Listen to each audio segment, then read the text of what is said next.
네, 안녕하세요. 조윤미입니다. 자, 오늘 시간에는 최근에 한의사들이 현대 의료기기 사용을 우리도 하겠다라고 선언을 하면서 여러 가지 논란이 일어나고 있습니다. 그래서 그 한의사들이 의료기기를 쓰면은 소비자 입장에서는 좋은 건가? 해야 되는 건가? 또 어떤 장단점이 있는가? 뭐 이런 것들에 대한 이야기를 좀 나눠보려고 해요. 오늘도 쿠키뉴스의 오준혁 기자님 자리해주셨습니다. 안녕하세요. 네, 안녕하십니까. 네. 네. 한의사들이 의료기기를 쓰겠다. 그러면 현재는 한의사들이 의료기기를 쓸 수 없도록 되어 있다 이런 뜻이잖아요. 현재 그 규정이 정확히 어떻게 되어 있나요? 일단은 애매합니다. 논쟁점이 있는 게 네.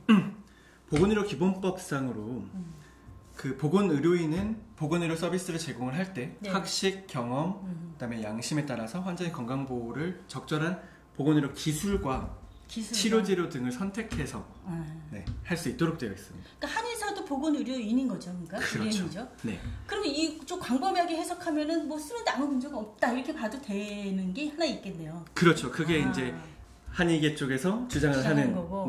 바고요. 네네. 다만 네. 이제 지금 논쟁이 되고 있는 이 진단용 방사선 치료기, 엑스레이 진단기, 같은 거? 네, 엑스레이 같은 거. 엑스레이죠 말 그대로. 네. 이 엑스레이 같은 경우에 엑스레이를 관리할 수 있는 주체가 의사와 이제 방사선사 이렇게 되어 있습니다. 그러다 보니까 한의사가 거기에 빠져 있거든요. 네네. 아까 포괄적인 선언에는 의료인이기 때문에 사용 가능한데 네. 구체적으로 방사선 진단기로 들어가면 네. 이걸 관리하고 사용할 수 있는 사람은 의사다 이렇게 그렇죠. 되어 있다는 거죠. 네. 그래서 애매하다고 표현하시는 거예요. 네, 그래서 애매하다라고 말씀을 드리고 이게 또 애매한 부분이 한방 병원 같은 경우, 그러니까 병원장을 할 수 있는 사람은 그러니까 그렇죠. 의료인, 의사잖아요. 한방병원의 병원장은 그러면 한의사여야 하나요? 한의사여야 되는 거 아니에요? 이 부분이 조금 애매합니다. 그것도 애매하네요. 네. 일단은 한의사도 원장은 될 수 있는데 아까 말씀드렸다시피 방사선 진단기기에 대한 부분에 관리 권한이 없잖아요. 그렇죠. 한의사는. 그러다 보니까 한방병원인데도 엑스레이는 관리 주체를 또 따로 둬야 되는 그런 상황들도 생기거든요. 그러면 한의사들은 전혀 쓸 수가 없는 건가요? 허용된 것들이 또 일부 있지 않아요? 그래서 사실 이 논쟁은 굉장히 오래된 이야기고요. 네네. 그걸로 이제 갑론을박이 계속 되니까 보건복지부에서 유권 해석도 했고, 뭐 2013년에는 대법원에서 판례도 내놨습니다. 판례가 있군요. 네. 그러니까 법은 그렇게 애매하게 돼 있는데 판례에 따라서 뭐든 된다 안 된다 이런 얘기를 하는 거군요. 아무래도 이제 뭐 구체적인 장비의 사용이라던가 이런 것들은 대부분 이제 대통령령이라던가 하위법령으로 이제 정하게 되니까 뭐 그런 부분들을 좀 더 명확하게 이게 가능하냐 안 하냐에 대한 판단은 이제 해당 부처인 복지부에서 유권 해석을 해서 이건 가능하다 안 하다라고 얘기를 해주는데요. 그 부분에서도 조금 뭐 미덥지 않다라고 해서 이제 헌법소원을 제기를 한 경우가 있었고 그 결과가 나왔습니다. 자, 헌법소원이 있었다 그러셨는데 정확하게 그럼 그 헌법소원 제가 기억하기에 2013년인가 14년 정도 됐던 것 같은데요. 언젠가요? 2013년 12월이고요. 총 5가지 기계에 대해서 헌법재판소에서 허용할 수 있다. 자격이 있는 의료인이다 라고 얘기를 했는데요. 그 부분이 이제 안압 측정기, 자동 안 굴절 검사기, 세극등 현미경, 자동 시야 측정 장비, 그다음에 청력 검사기. 이렇게 5개입니다. 눈에 대한 게 3가지고 현미경, 그다음에 청력, 요거네요. 안압 측정기나 뭐 이런 부분들을 사용을 하는 데 있어서 문제가 없었냐, 이제 한의사가 뭐 그런 것들이 이거는 자격을 제한을 하는 것 같다라고 얘기를 해서 헌법소원 제기를 했었고 거기에서 나왔던 것들이기 때문에 이게 진행이 된 거고요. 뭐 마찬가지로 이제 엑스레이나 이런 그 혈액 검사 이런 부분에 대해서도 지금 필요하다라고 한의계에서는 요구를 하고 있는 거고. 뭐 어쨌든 그러면 상대적으로 의사들이 의협 중심으로 해서 반발을 할 것 같은데. 그럼요. 그쪽 주장은 정확히 뭘까요? 굉장히 강하게 반대를 하고 있고요. 이것 때문에 사실 한의계와 의료계 그리고 이제 정부 뭐 이렇게 해갖고 협의를 해야 되는 사안들조차도 이 사안에 막혀서 지금 전부 다 전면 보이콧이 된 상태고요.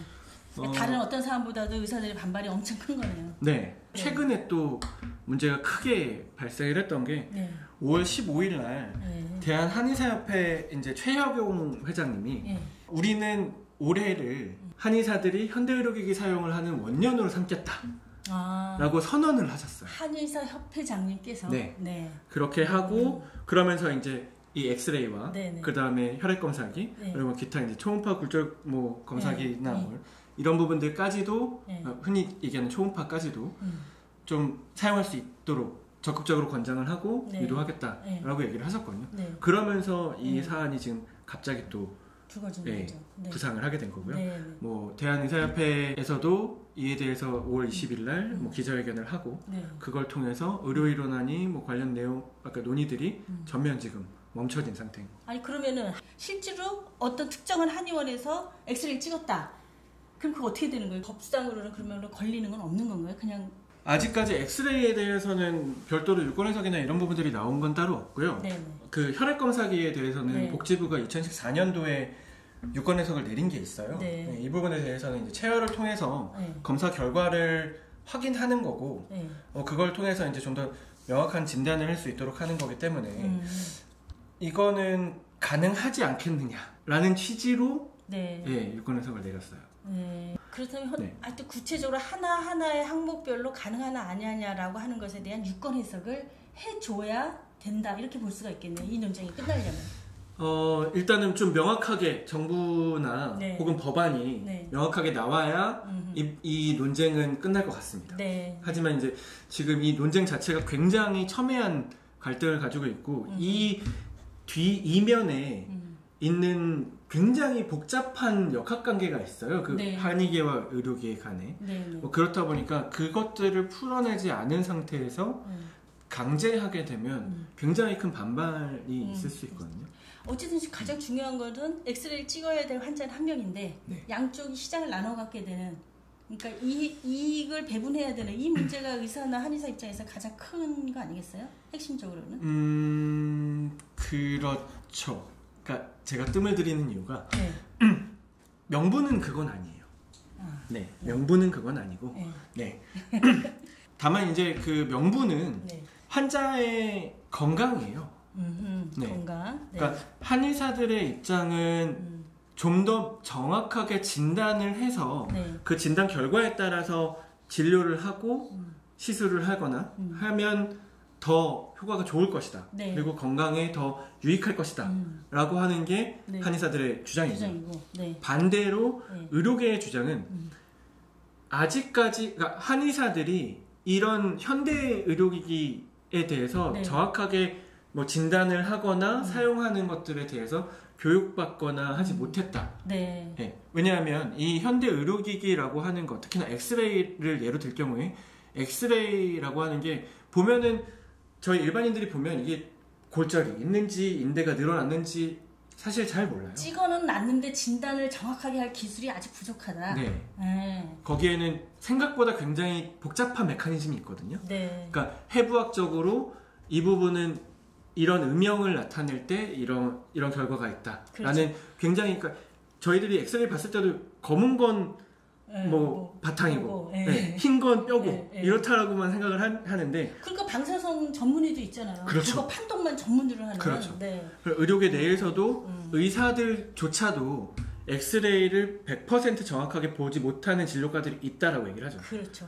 그런 상황에서 한의사들에게 이걸 그냥 쓸 수 있도록 해준다? 라고 하는 것은 오히려 진단을 잘못해서 심각한 질환이 있는데도 불구하고 그걸 파악하지 못해서 발생할 수 있는 문제가 있다. 엑스레이를 찍어놨는데 진단을 정확히 못하면 이게 뼈가 부러진 건데 엉뚱한 처치를 하고 앉아있으면 환자한테는 결국은 병을 더 키우는 일이 되니까 그럴 능력을 한의사들은 갖고 있지 않으니 국민 건강에 오히려 해가 된다. 그게 의사들 주장이고 한의사는 우리 충분히 할 수 있는 게 되어 있고 국민 건강을 위해서 이중으로 왔다 갔다 하는 것보다 한의원에서 다 할 수 있는 게 훨씬 더 좋은 거다 이렇게 주장하니까 하여튼 그 사이에서는 이제 소비자들이 있는 거예요. 환자들이. 그래서 그럼 환자들은 어떻게 생각하냐 하는 걸 저희가 또 아주 발빠르게 조사를 좀 해봤는데요. CNI 연구소가 리서치에 의뢰해가지고 따끈따끈한 겁니다. 5월 21일부터 24일까지 4일간 조사를 했어요. 그래서 19세에서 69세 성인 남녀 1000명을 대상으로 조사를 했는데 2018년 1월부터 지금까지 그러니까 한 1년하고 한 6개월 정도 되는 거죠. 그 기간 동안에 한의원이나 한방 병원 가서 치료를 받거나 진단을 받은 경험이 있느냐 그랬더니 의외로 많아요. 39.8%. 예. 됐고 그다음에 주로 뭘 받았냐 가장 많은 게 침을 맞으셨더라고요. 77.7%가 침을 맞으셨어요. 근데 침을 맞았다는 게 바로 그런 거잖아요. 이렇게 어디가 뭐 이렇게 삐끗해가지고 부었거나. 네. 그럼 네. 이럴 때 엑스레이가 필요한 거잖아요. 이게 뼈가 부러져서 붓는 건지 그냥 붓는 건지 이제 이런 걸 주장하시는 것 같아요. 그렇죠. 그래서 그다음에 한의사가 의료기기 현재 사용을 다 뭐든지 자유롭게 할 수 없다라는 사실을 아느냐 그랬더니 모른다 그거는. 라고 응답한 경우가 59.3%였고 네. 그렇다면 한의사들이 모든 현대 의료기기를 엑스레이나 피검사 이런 거 다 초음파까지 할 수 있도록 허용하는 게 좋겠냐 찬성하냐 반대냐 조사했더니 65.2%가 찬성하셨고요. 이 1년 반의 기간 동안에 한의원을 이용한 경험이 있으신 분들 유경험자들은 77.9%로 훨씬 더 찬성하는 비율이 높았어요. 그러니까 내가 한의원 가보니까 충분히 그런 거 써도 좋겠더라 라고 더 많이 생각하셨다는 거죠. 그 다음에 찬성 이유를 보니까 환자의 선택의 폭이 넓어진다.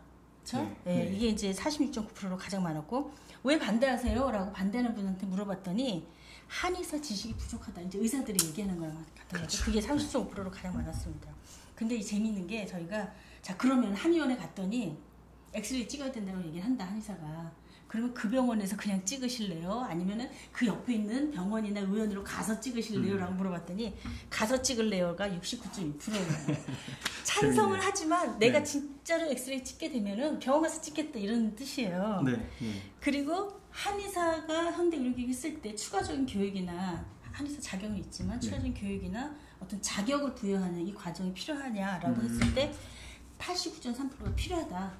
그 과정을 놓고 그 다음에 쓸 수 있도록 하자라고 이야기를 하고 계신 것 같아요. 이게 이제 저희가 최근에 조사한 소비자 인식지수인데 이렇게 놓고 보면은 대체적으로 찬성은 하는데 교육적인 추가적인 과정이 필요하고 그리고 아직까지는 나에게 다친다면 그래도 병의원이 의료기기 이용에 있어서는 좀 더 믿음직스럽다. 찬성은 하나. 이렇게 생각하시는 게 이제 요약인 것 같아요. 네, 그런 결과가.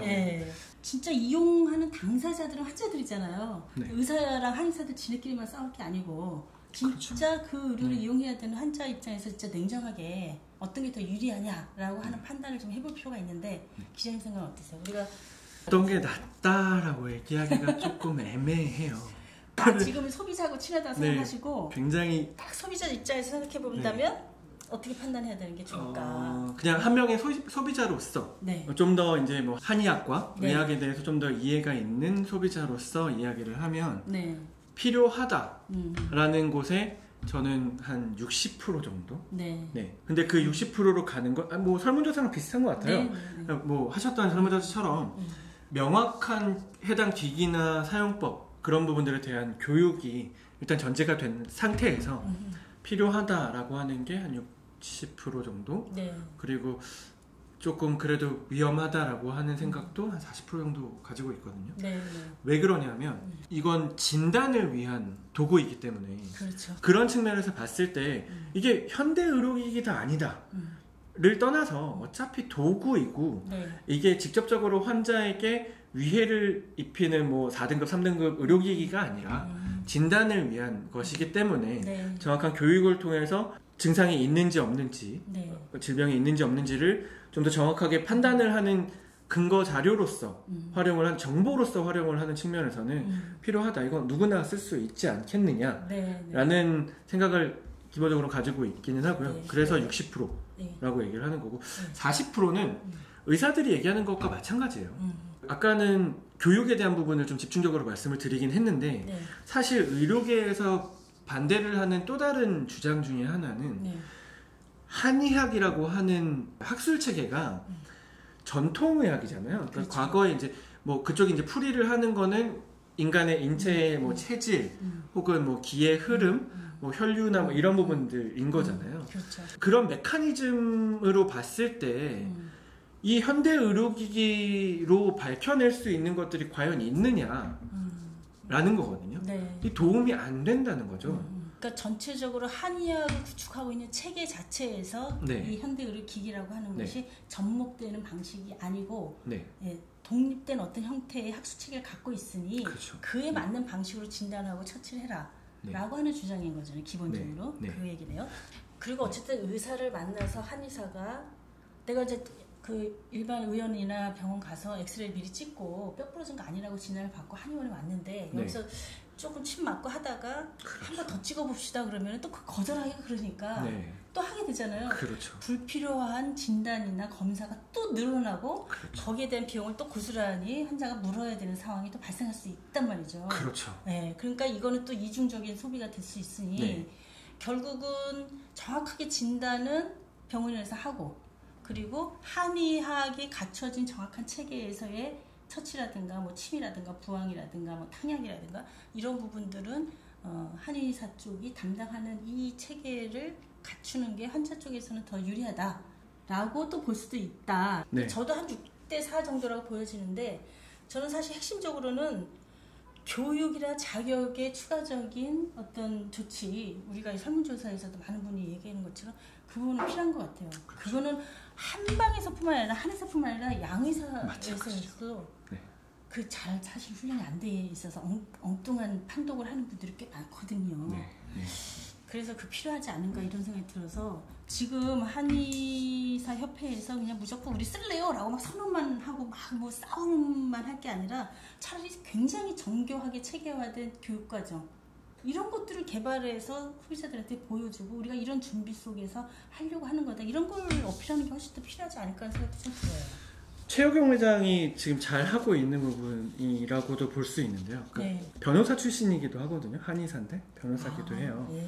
그리고 뭐 국회에서도 뭐 입법 보조를 좀 하면서 국회 정치적인 부분들도 역량을 가지고 있는 분이어서 그런지 말씀하셨던 부분을 정확하게 지금 어필을 하고 계세요. 지금 저희들은 사실 한의사가 진단을 한다라고 하면 과거처럼 이 사람은 뭐 태양인이고 뭐 이렇다라고 할 것처럼 느껴지지만 그렇지 않아요. 정확하게 환자 분류 체계에 따라서 그러니까 의료계에서 쓰고 있는 진단명을 그대로 쓰고 있어요. 그래서 진단을 하기 때문에 그걸 교육을 받아야만 쓸 수 있는 거잖아요. 그렇죠. 그러니까 이미 진단 과정에서는 양한방이 거의 통합된 현대화된 체계를 거의 가지고 있다. 그렇죠. 볼 수도 있는 거네. 이 부분에 있어서. 교육도 실제로 그래서 그 정도의 교육 현대의학에 대한 부분들 교육을 거의 뭐 60, 70% 이상을 하고 있다라고 주장을 하고 계시고 아직까지 그 부분이 그래서 실제로 의과대학과의 커리큘럼이 어떻게 같은지 혹은 이게 깊이나 전문성이 얼마나 되는지는 아직 검증이 좀 필요한 부분이긴 하지만 외형적으로 보여지는 부분에서는 뭐 60, 70%가 현대의학과 유사하게 교육과정들이 꾸려져 있고 교육을 받고 있다라고 볼 수 있는 거죠. 알겠습니다. 자, 오늘 한의사들의 현대 의료기기 사용 어떻게 볼 것인가 하는 주제를 가지고 이야기해봤는데요. 뭐 한의사나 일반 의사 간에 서로 간의 이해관계 부분은 분명히 우리가 있는 거고 그걸 전제를 했을 때 가장 중요한 것은 국민에게, 환자들에게 무엇이 더 가장 유리하고 좋은 시스템으로 발전해가는 방안이냐 이제 이걸 결정해야 되는 걸 텐데요. 어쨌든 준비된 그리고 자격을 충분히 갖춘 사람들이 진단 장비를 정확하게 써서 진단 과정에서 오류가 없도록 하는 이 체계를 양쪽 모두가 다 새롭게 구축하는 노력도 해야 될 것 같고 그 과정에서 애매하게 괜히 한 번 한 검사 또 하고 여기저기 왔다 갔다 하고 이런 것들을 좀 줄여나갈 수 있도록 그런 방안들을 좀 모색을 해야 될 필요가 있겠네요. 어쨌든 의사 선생님들 그 둘끼리만 서로 막 싸울 게 아니라 환자들이 무엇을 원하는가, 무엇을 선택하고자 하는가, 어떤 생각을 하는가 이런 거에도 좀 귀를 기울이시고 그것을 다 포함한 논의들을 좀 앞으로 더 냉정하고 이성적으로 좀 해나갔으면 좋겠다는 생각이 듭니다. 동의합니다. 자, 오늘 끝내기 전에 한 가지만 말씀을 드릴게요. 이게 그 아까 전에 이면에 굉장히 복잡한 이야기들이 있다라고 말씀을 드렸잖아요. 그 가장 대표적인 게 의료 일원화예요. 그리고 이 양한방 일원화. 양한방 일원화라는 얘기인데 이거는 사실 빼놓을 수가 없는 얘기여서 뭐 부득이 제가 끼어들었습니다. 그 양한방 일원화에 대한 논의가 지금 계속 진행이 되고 있어요. 조금 그 격렬하게 이루어지고 있는 중이에요. 아까 말씀하셨던 것처럼 뭐 대안이라고 얘기하는 측면에서 이야기가 되고 있는 거거든요. 그러니까 이런 뭐 엑스레이라든가 현대 의료기기 사용뿐만 아니라 이제 뭐 환자의 접근성, 뭐 첩약의 급여화, 뭐 이런 지금 최근 나오고 있는 이야기들 자체가 이제 두 집단, 그러니까 의사와 한의사가 갈라져서 생긴 원인이잖아요. 그러다 보니까 근본적인 문제 해결을 하자. 라고 해서 복지부가 조금 적극적으로 작년에 의료 일원화에 대한 이야기를 꺼냈어요. 네. 네. 그래서 둘이 좀 와서 같이 얘기를 좀 해봐. 좀 우리 좀 근본적으로 좀 풀어보자. 네. 라고 해서 얘기를 했는데 이게 지금 다시 좀 삐걱거리고 있는 상태예요. 네. 네. 이거는 복지부가 항상 하는 이야기가 이런 한의사와 의사 혹은 뭐 직역 간의 다툼이 있을 때 항상 가장 먼저 꺼내는 답변은 사회적 합의가 필요합니다. 네. 네. 네. 이 사안에 대해서도 그렇게 답변을 하고 있거든요. 네. 사실 이 사안은 19대 국회 때부터 굉장히 뜨거웠던 이슈였고 네. 그때도 법안이 발의가 됐었는데 이게 폐기가 됐었고 20대 초반에 다시 20대 국회 때 다시 법안이 발의가 됐는데 또 충돌이 일어나면서 그러면 2018년도 내에 서로 두 직역간이 합의를 해서 이야기를 그 결론을 꺼내서 가져와 봐 라고 국회에서 권고를 했어요. 네. 그럼에도 불구하고 지금 2019년 5월이죠. 그동안에 계속 이게 합의가 안 된 거예요. 네. 복지부도 이게 합의가 안 되니 그러면 일원화에 대한 얘기를 좀 해보자. 그래서 아예 통합을 하면 면허를 통합을 해버리면 네. 문제가 완전히 해결되는 거 아니냐 네. 라고 해서 좀 진행을 했었는데 그것도 마찬가지로 이 교육체계의 일원화와 면허체계의 일원화라고 하는 두 가지의 문제가 정말 큰 이슈죠. 그건. 네. 네. 이게 굉장히 큰 이슈고 갈등 소지가 굉장히 많아서 이것 때문에 지금 굉장히 충돌을 일으키고 있는 중이죠. 그 가운데 지금 이 엑스레이가 터지면서 그렇죠. 이 관계, 이 논의 자체도 완전히 지금 갈라선 상태여서 양한방 일원화에 대해서는 그 자체로 우리가 또 어떻게 바라보고 가야 되는 게 맞느냐라고 하는 논의가 그 자체로 또 따로 한번 있었으면 좋겠어요. 네. 기자님 시간 되실 때 한번 또 보세요. 그 얘기 좀 따로 또 저는 당부드리고 싶어서 이 말씀을 계속 꺼냈어요. 네. 그러니까 사실 의료계와 한의계에 대해서 서로 직역 간의 이 집단끼리의 갈등, 밥그릇 싸움이라고 하는 이 틀 안에서 사람들이 생각을 안 하려고 이렇게 밀어버리는 경향들이 조금 있더라고요. 네. 취재를 하면 보면. 근데 굉장히 큰 문제고 소비자 혹은 특히나 이제 환자에게는 굉장히 직접적인 문제이긴 하거든요. 네, 그렇죠. 이러한 사안에 대해서 조금은 한 번 정도는 생각을 해봐 주시고 좀 어땠으면 좋겠다라는 의견을 조금 스스로나마 가지고 계시다가 뭐 지금처럼 설문조사가 있거나 혹은 복지부가 얘기하는 사회적 합의가 필요하다라는 답변을 줬을 때 우리는 이렇게 생각한다 라고 하는 것들을 좀 전달을 해주시면 그게 정책을 위반하는 그 바탕이 되고 근거가 되는 거거든요. 소비자 단체나 이런 데를 통해서도 이런 논의들을 그냥 직역의 논의로만 끝내지 말고 좀 더 공적 차원에서 공공의 이익의 차원에서 다양한 좀 활발한 논의들을 만들어 가야 될 필요가 있겠네요. 네. 아, 오늘 진짜 평상시에 잘 생각 안 해봤던 문제일 수도 있고 또 당장 다쳐서 병원을 가게 되면은 또 당장에 뭔가 결정해야 되는 사안일 수도 있고 그래요. 그래서 의료기기 사용에 대한 한의사들의 의료기기 사용에 대해서 지금 한창 논란이 뜨겁기 때문에 그 이야기 좀 나눠봤습니다. 오늘 너무너무 좋은 말씀 감사드리고 자주 모셔서 뭐 불러주신다면 언제든 들어보도록 하겠습니다. 네, 고맙습니다. 구독, 좋아요 많이 눌러주세요.